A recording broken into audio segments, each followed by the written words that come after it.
Pemirsa, untuk membahas kriteria calon Dewan Pengawas KPK yang harus dipilih oleh Presiden Joko Widodo, telah hadir bersama saya di studio ada ahli hukum pidana dari Universitas Al-Azhar, Suparji Ahmad. Pak Suparji, selamat pagi. Pagi, Mas. Terima kasih telah hadir sama kami di Metro Pagi Prime Time. Pak Suparji, ada beberapa nama yang sudah beredar. Ada Artijo Alkostar, ada Albertina Ho, ada Taufikur Rahman Ruki. Kita juga sudah menampilkan tadi sedikit profilnya. Menurut Anda orang-orang seperti ini, orang-orang yang memang pantas di Dewan Pengawas KPK? Ya, kalau melihat rekam jejak yang bersangkutan, memiliki reputasi, memiliki integritas, dan profesionalisme di bidang penegakan hukum, saya kira patut dipertimbangkan Presiden untuk diusulkan atau kemudian ditetapkan menjadi Dewan Pengawas. Tetapi tentunya harus dipertimbangkan faktor-faktor lain, bagaimana kemudian figur-figur yang akan dipilih oleh Presiden nanti adalah secara sederhana, mereka yang sudah selesai dengan urusan pribadinya, selesai dengan urusan privatnya, tidak menggunakan instrumen atau organ Dewan Pengawas itu sebagai sarana mobilitas vertikal, apakah politik, apakah ekonomi, apakah untuk mencari popularitas, dan lain sebagainya, tapi betul-betul digunakan sebagai sarana untuk memperkuat KPK sesuai dengan reasoning atau rasionalisasi atau pertimbangan mengapa Undang-Undang KPK ini direvisi dan mengapa Dewan Pengawas ini dibentuk. Bahwa pertimbangannya adalah selama ini atau sebelum periode ini itu ada beberapa kelemahan dalam versi DPR atau para pembentuk undang-undang. Misalnya, kerjanya kurang efektif, adanya koordinasi yang tidak baik antara aparat penegak hukum satu dengan penegak hukum yang lainnya, ada pelanggaran kode etik, ada kebocoran sprindik, dan lain sebagainya. Itu kemudian mendorong dibuatnya Dewan Pengawas. Itu semualah yang harus dijawab, dan ini menjadi momentum penting bagi Presiden untuk membuktikan bahwa revisi Undang-Undang KPK ini adalah bagian untuk memperkuat KPK, termasuk bagaimana memilih Dewan Pengawas KPK.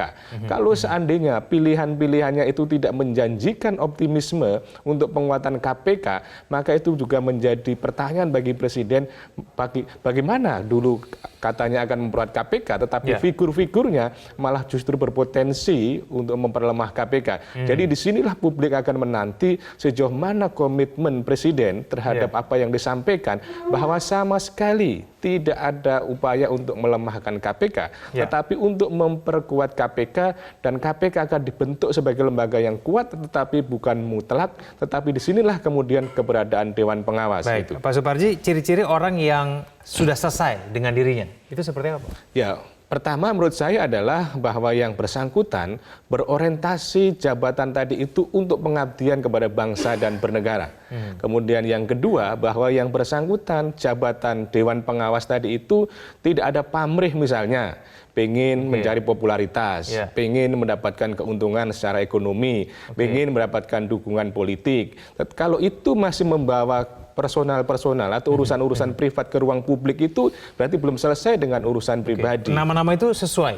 Kalau melihat nama-nama itu, melihat dari pengalaman, melihat dari usia, melihat dari peran-peran selama ini, memang cukup sesuai dengan kriteria-kriteria tadi itu. Tapi persoalan yang juga perlu yakinkan adalah apakah orang-orang ini nanti betul-betul independen atau tidak, atau kemudian karena ada semacam ikatan-ikatan, ada yang mendorong, ada yang menyuruh, ada yang mengajak, dan sebagainya. Itu juga menjadi penting, bahwa independensi seorang Dewan Pengawas itu juga harus dipertimbangkan selain profesionalisme maupun integritas. Karena kalau kemudian selama ini muncul kan bahwa rekrutmen jabatan-jabatan publik itu tidak lepas dari dukungan-dukungan politik atau dukungan-dukungan ormas, bagaimana mereka ini betul-betul lepas dari peran-peran itu tadi. Gitu. Baik, Pak Suparji, apakah aturan undang-undang Dewan Pengawas KPK ketika nanti mereka sudah menjabat, ketika esok kemudian akan dilantik dan segera bekerja, ini sudah cukup jelas sehingga kemudian kita bisa memantau, kita bisa mengontrol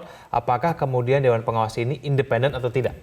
Ya, kalau kita lihat dari pasal 37A dan seterusnya itu berkaitan dengan eksistensi Dewan Pengawas, memang belum terlalu rinci. Ada 6 poin yang menjadi tugas dari Dewan Pengawas. Misalnya mengawasi komisioner KPK, kemudian memberikan izin atau tidak memberikan izin penyadapan, penggeledahan dan penyitaan, atau kemudian menindaklanjuti laporan dari masyarakat, menetapkan kode etik. Itu kan fungsi atau tugas-tugas dari Dewan Pengawas yang menurut saya memang masih terlalu luas. Bagaimana kemudian mekanisme memberikan izin atau tidak memberikan izin terhadap penyadapan, penggeledahan dan penyitaan.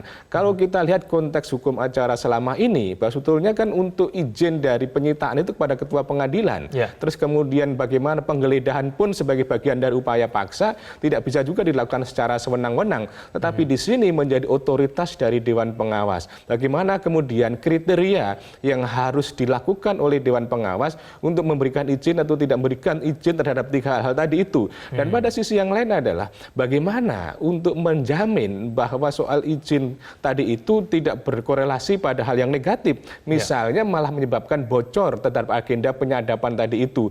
Dan di sini memang tidak ada mekanisme yang lebih jelas lagi untuk pengawasan terhadap Dewan Pengawas itu sendiri. Dalam hal ini ada ketentuan bahwa nanti organ-organ Dewan Pengawas akan dibentuk sebuah peraturan presiden. Terus kemudian bahwa Dewan Pengawas itu harus melakukan evaluasi kinerja komisioner KPK selama 1 tahun, menyampaikan kepada presiden dan kepada DPR. Itulah mekanisme-mekanisme yang masih secara umum ada dalam Undang-Undang 19 tahun 2019 tentang revisi Undang-Undang KPK.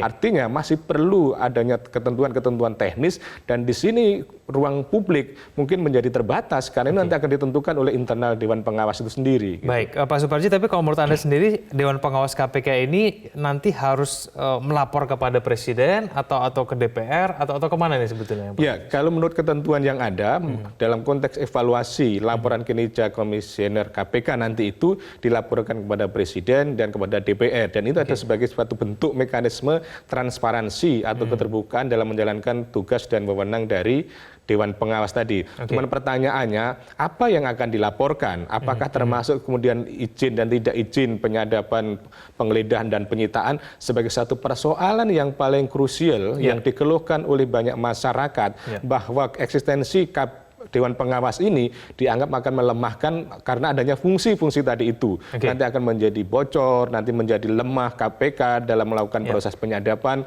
atau penyitaan dan lain sebagainya. Gitu. Baik Pak Suparji, terima kasih. Kita akan nantikan apakah nanti pada hari ini ada informasi lebih lanjut siapa yang akan duduk sebagai Dewan Pengawas KPK. Selamat pagi, terima kasih Pak Suparji. Pemirsa jangan kemana-mana, kami akan kembali usai jeda berikut ini dengan berbagai informasi penting lainnya.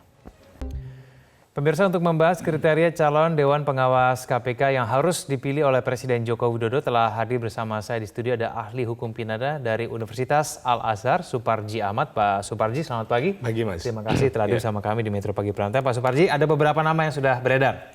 Ada Artijo Alkostar, ada Albertina Ho, ada Taufikur Rahman Ruki. Kita juga sudah menampilkan tadi sedikit profilnya. Menurut Anda orang-orang seperti ini, orang-orang yang memang pantas di Dewan Pengawas KPK?